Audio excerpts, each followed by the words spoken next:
Ya, sementara itu pemirsa, banjir bandang terjadi di Dusun Mantam, Desa Timbolon, Bener Meriah akibat air bah dan luapan sungai dengan bermaterial batang kayu serta bebatuan. Pihak BPBD telah melakukan evakuasi warga untuk mengungsi ke kantor gizi Desa Timbolon untuk sementara waktu. Pemirsa, di mana 7 kepala keluarga kehilangan tempat tinggal akibat musibah ini.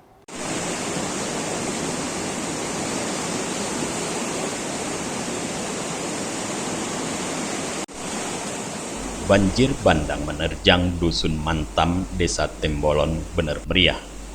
Diakibatkan oleh air bah dari Pegunungan Timbolon dan luaran air sungai Samar Kilang yang berada di desa pemukiman warga Dusun Mantam.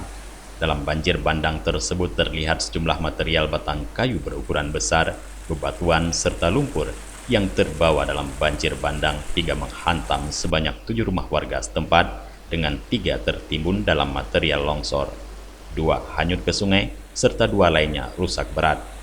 Kalaksa Bener Meriah menyampaikan bahwa sejauh ini pihaknya telah menyalurkan logistik untuk 22 warga pengungsi di Timbolon tersebut dan pakaian sekolah SD dan SMP untuk anak-anak di posko ini.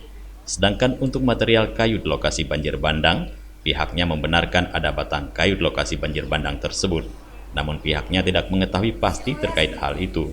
Namun, ia menyampaikan bahwa terkait adanya konveksi lahan, pihaknya tidak bisa memberikan keterangan, karena itu harus dari pihak terkait. Memang terjadi di sana luapan air sungai yang menggenangi beberapa rumah warga, kemudian terdapat juga kayu atau balok-balok yang ada di sekitar lokasi.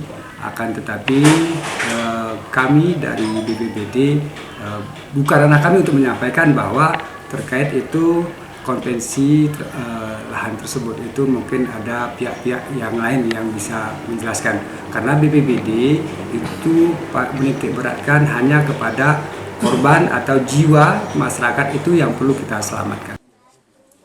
Dari Bener Meriah, Tim Liputan Aceh TV melaporkan.